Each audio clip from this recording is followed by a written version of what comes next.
नमस्कार। आज हम कुछ स्रोतों की गहराई में उतरेंगे जो हमें दिल्ली में हुई एक हालिया और काफी विचलित करने वाली घटना के बारे में मिले हैं। लाल किले के पास जो कार विस्फोट हुआ, हम उसी पे बात कर रहे हैं। हमारा मकसद है कि इन उपलब्ध स्रोतों से जो जानकारी मिली है उसे खंगालें और समझें। ये घटना है सोमवार 10 नवंबर 2025 की शाम की, और इसने राजधानी को सच में हिलाकर रख दिया है। हमारे पास जो भी डिटेल्स हैं वो शुरुआती जांच रिपोर्ट्स और मीडिया कवरेज पर आधारित हैं। तो हम कोशिश करेंगे समझने की कि इन स्रोतों के मुताबिक हुआ क्या असल में, जांच किस तरफ जा रही है और फौरी तौर पर इसके क्या असर हुए हैं।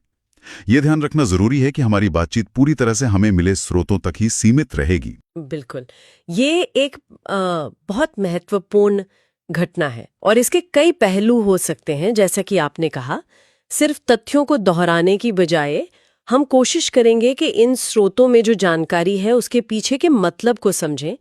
जैसे घटना का वक्त, जगह, जो शुरू में सबूत मिले, जांच की दिशा, ये सब मिलके क्या तस्वीर बना रहे हैं, जैसा इन सोर्सेज में बताया गया है। तो चलिए शुरू करते हैं कि हुआ क्या था। स्रोत ये बता रहे हैं कि सोमवार 10 नवंबर शाम का वक्त था, करीब 6:52। पुरानी दिल्ली, सुभाष मार्ग, काफी व्यस्त रहता है वो। हाँ, पीक ट्रैफिक का टाइम कह सकते हैं। बिल्कुल। वहीं लाल किला मेट्रो स्टेशन के गेट नंबर 1 के पास ट्रैफिक सिग्नल पर एक हुंडई i20 कार थी जो या तो रुकी हुई थी या बहुत धीमी चल रही थी, और उसमें हुआ धमाका जबरदस्त। और जैसा कि सोर्सेज इशारा कर रहे हैं, ये वक्त और जगह दोनों बहुत अहम हैं। शाम का पीक ट्रैफिक, लाल किला जैसा एक आइकॉनिक और सेंसिटिव स्पॉट पास में, मेट्रो स्टेशन का एंट्री गेट, ये वो इलाका है जहां भीड़-भाड़ काफी होती है। तो ट्रैफिक सिग्नल पर रुकी हुई कार में धमाका होना, ये कहीं ना कहीं मतलब ज्यादा से ज्यादा नुकसान करने की मंशा की तरफ भी इशारा कर सकता है। या ये भी दिखाता है कि शायद कार अपने असली टारगेट तक पहुंच ही नहीं पाई। दोनों बातें हो सकती हैं। हाँ, और धमाका कितना भयानक था इसका अंदाजा इसी बात से लगता है। स्रोत बताते हैं कि कार के परखच्चे उड़ गए। सिर्फ वो i20 ही नहीं, बल्कि आसपास खड़ी 5-6 और गाड़ियां और 3 ऑटो रिक्शा भी आग की चपेट में आ गए, जल गए वो भी। सूत्रों के मुताबिक धमाके की आवाज कई किलोमीटर दूर तक सुनी गई और पास का जो लाल किला मेट्रो स्टेशन है उसके शीशे तक टूट गए। और जो इंसानी नुकसान हुआ वो सबसे दुखद है। हताहतों की संख्या पर शुरुआती रिपोर्ट्स में थोड़ा फर्क दिख रहा है, जैसा अक्सर होता है ऐसी घटनाओं के बाद। कुछ स्रोत कह रहे हैं 8 लोगों की मौत हुई और 20 से ज्यादा घायल हुए। हाँ, मैंने भी ये आंकड़ा देखा। वहीं कुछ दूसरे सोर्सेज मरने वालों की संख्या 13 तक बता रहे हैं और कई घायलों की हालत गंभीर बताई गई है। ये जो फर्क है आंकड़ों में, ये शुरुआती कंफ्यूजन और अलग-अलग अस्पतालों से जानकारी आने की प्रक्रिया को दिखाता है। बिल्कुल। अच्छा, घटनास्थल से जो शुरुआती सबूत मिले हैं उन पर भी गौर करना जरूरी है। स्रोत बताते हैं कि जांच टीमों को विस्फोटक के सैंपल्स मिले हैं। इनमें अमोनियम नाइट्रेट होने का शक है। हाँ। कुछ स्रोत इसे हाई ग्रेड विस्फोटक भी कह रहे हैं, और इसके साथ ही मौके से 2 जिंदा कारतूस भी मिले हैं। ये अमोनियम नाइट्रेट वाली बात महत्वपूर्ण है। जैसा कि स्रोतों में कहा गया है, ये कोई आसानी से मिलने वाला पदार्थ नहीं है, खासकर हाई ग्रेड क्वालिटी में, और इसका इस्तेमाल पहले भी दुनिया भर में कई आतंकी हमलों में हुआ है। तो ये इस शक को और पक्का करता है कि ये कोई हादसा नहीं बल्कि एक सोची समझी साजिश हो सकती है। और ये जो जिंदा कारतूस मिले हैं, ये थोड़ा चौंकाने वाला है। जांच करने वालों के लिए एक पहेली जैसा हो सकता है। क्या इनका धमाके से कोई लेना देना है या ये बस संयोग से वहां थे? स्रोत अभी इस पर कुछ साफ नहीं कह रहे हैं। घटना कितनी गंभीर थी इसका अंदाजा इससे भी लगता है कि कौन कौन सी एजेंसियां फौरन एक्टिव हुई। स्रोत बता रहे हैं कि दिल्ली पुलिस की स्पेशल सेल, फॉरेंसिक टीम यानी FSL, राष्ट्रीय जांच एजेंसी यानी NIA और राष्ट्रीय सुरक्षा गार्ड यानी NSG के एक्सपर्ट्स मौके पर पहुंच गए। हाँ, इन सारी एजेंसियों का एक साथ वहां पहुंचना ही अपने आप में काफी कुछ कहता है। देखिए, FSL का काम है सबूत जमा करना, उनका विश्लेषण करना। स्पेशल सेल दिल्ली पुलिस की एंटी टेरर यूनिट है। NIA का शामिल होना ये दिखाता है कि इसे पहली नजर में ही नेशनल सिक्योरिटी से जुड़ा मामला और संभावित आतंकी घटना माना जा रहा है, क्योंकि NIA खास तौर पर आतंकी मामलों की ही जांच करती है। सही। और NSG की जो बॉम्ब डेटा सेंटर टीम है, वो पोस्ट ब्लास्ट एनालिसिस में माहिर होती है। विस्फोटक किस तरह का था, क्या तकनीक थी, ये समझने में मदद करती है। तो ये जो मल्टी एजेंसी रिस्पॉन्स है, ये दिखाता है कि अधिकारी इसे कितनी गंभीरता से ले रहे हैं। जांच का एक सिरा उस कार से जुड़ता है जिसमें धमाका हुआ। स्रोत बताते हैं कि ये हुंडई i20 कार हरियाणा में रजिस्टर्ड थी। पुलिस ने इसके रजिस्टर्ड मालिक मोहम्मद सलमान को हिरासत में लिया, लेकिन उसने बताया कि वो तो ये कार कुछ टाइम पहले बेच चुका था। ये एक स्टैंडर्ड प्रोसीजर है जांच का, गाड़ी के रजिस्ट्रेशन से मालिक तक पहुंचना। लेकिन यहाँ मामला उलझ गया जब पता चला कि कार बिक चुकी थी। अब चैलेंज ये था पता लगाना कि कार किसे बेची गई, कब बेची गई और क्या ये सेल प्रॉपर डॉक्यूमेंट्स के साथ हुई थी या नहीं। स्रोत बताते हैं कि यहीं से एक और अहम कड़ी सामने आई। बिल्कुल, सूत्रों के अनुसार जांच में ये बात सामने आई कि कार हाल ही में जम्मू कश्मीर के पुलवामा जिले के एक व्यक्ति को बेची गई थी। इस व्यक्ति का नाम तारिक या फिर डॉक्टर उमर मोहम्मद बताया जा रहा है। ये पुलवामा कनेक्शन जो है ये मामले को एक नया और गंभीर मोड़ देता है। हाँ, पुलवामा का नाम आते ही जैसा आपने कहा, ये जांच की दिशा को काफी हद तक प्रभावित कर सकता है।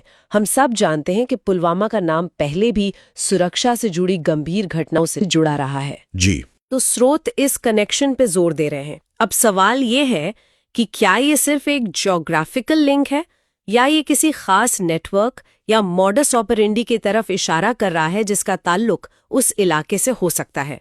स्रोतों में अभी खरीदार की पूरी पहचान या उसकी बैकग्राउंड पर ज्यादा जानकारी नहीं है, लेकिन ये कनेक्शन निश्चित रूप से एनआईए जैसी एजेंसियों के लिए जांच का एक मेन फोकस पॉइंट होगा। यहाँ एक और बात है जो सोर्सेज में ध्यान खींचती है, इस धमाके का टाइमिंग।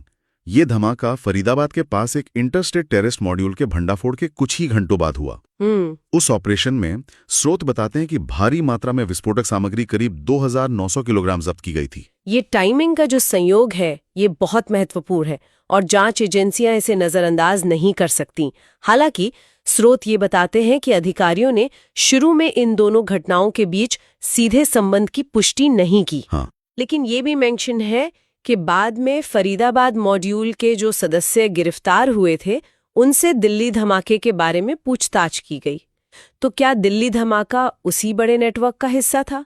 क्या फरीदाबाद में गिरफ्तारी के बाद दिल्ली में जो लोग थे उन्होंने घबराहट में या जल्दबाजी में ये धमाका कर दिया, या फिर ये महज एक इत्तेफाक है? ये सवाल जरूर जांच के केंद्र में होंगे। 2900 किलो विस्फोटक मिलना अपने आप में एक बहुत बड़ी घटना है और उसके कुछ ही घंटों बाद राजधानी में धमाका होना ये कई संभावनाओं को जन्म देता है।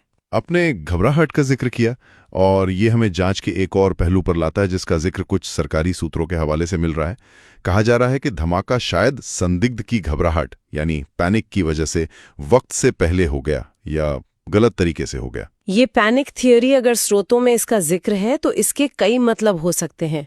एक तो ये कि शायद असली निशाना कोई और था या कहीं और था, लेकिन पकड़े जाने के डर से या किसी और वजह से विस्फोटक को वहीं उड़ा दिया गया जहां कार उस वक्त थी। हो सकता है। दूसरा हो सकता है कि विस्फोटक को हैंडल करने में कोई टेक्निकल गलती हुई हो। तीसरा, जैसा हमने अभी बात की, फरीदाबाद वाली घटना के बाद शायद प्लान बदल गया और आनन फानन में ये कदम उठाया गया है।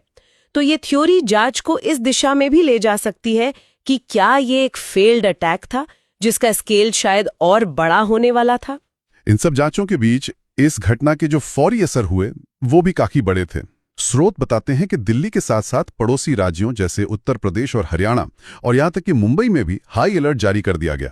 ये एक स्वाभाविक प्रतिक्रिया है। राजधानी में इस तरह की घटना होती है तो उसका असर पूरे देश की सुरक्षा व्यवस्था पर पड़ता है। खासकर पड़ोसी राज्यों में तो अलर्ट बढ़ाना जरूरी हो जाता है ताकि अगर इस घटना से जुड़े कोई और संदिग्ध हो तो वो भाग ना सकें या कहीं और कोई वारदात न कर सकें। मुंबई का जिक्र शायद इसलिए है क्योंकि वो भी अक्सर आतंकियों के निशाने पर रहा है। स्थानीय स्तर पर भी इसका असर दिखा। सुरक्षा कारणों से अगले दिन पुरानी दिल्ली का जो बड़ा बाजार है चांदनी चौक, जो घटनास्थल के काफी पास है, उसे बंद रखा गया। लाल किला मेट्रो स्टेशन को भी कुछ घंटों के लिए बंद करना पड़ा। इससे हजारों यात्रियों को परेशानी हुई और इलाके में जो नॉर्मल लाइफ थी वो प्रभावित हुई। ये दिखाता है कि ऐसी घटनाएं सिर्फ जानमाल का नुकसान नहीं करती, बल्कि शहर की रफ्तार पर, लोगों की रोजमर्रा की जिंदगी पर भी कितना गहरा असर डालती हैं। बिजनेस का नुकसान, ट्रैफिक में दिक्कत, सबसे बढ़कर सरकार की तरफ से भी प्रतिक्रिया तेज है।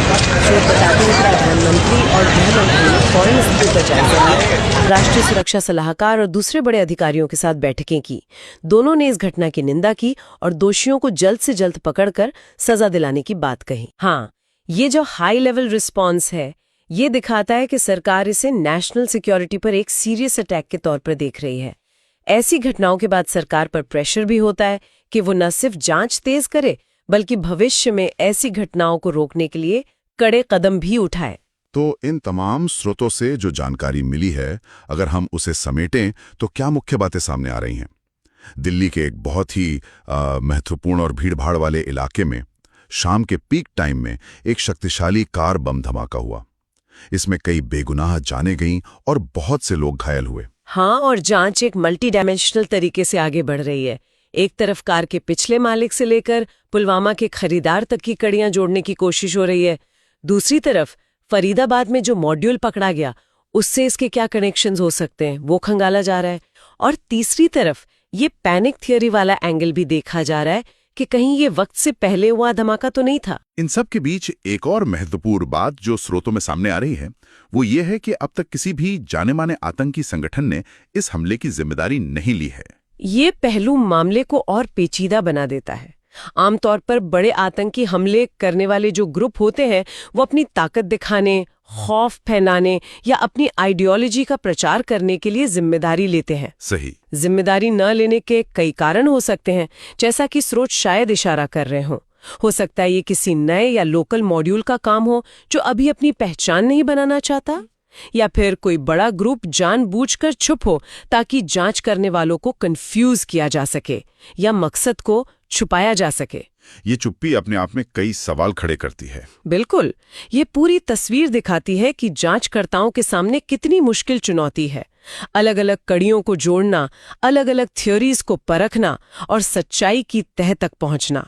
जबकि हो सकता है कि अपराधी या संगठन जानबूझकर कोई सुराग नहीं छोड़ना चाह रहे हों। और यहीं पर एक सोचने वाली बात उठती है, जिसे हम आगे की सोच के लिए छोड़ सकते हैं।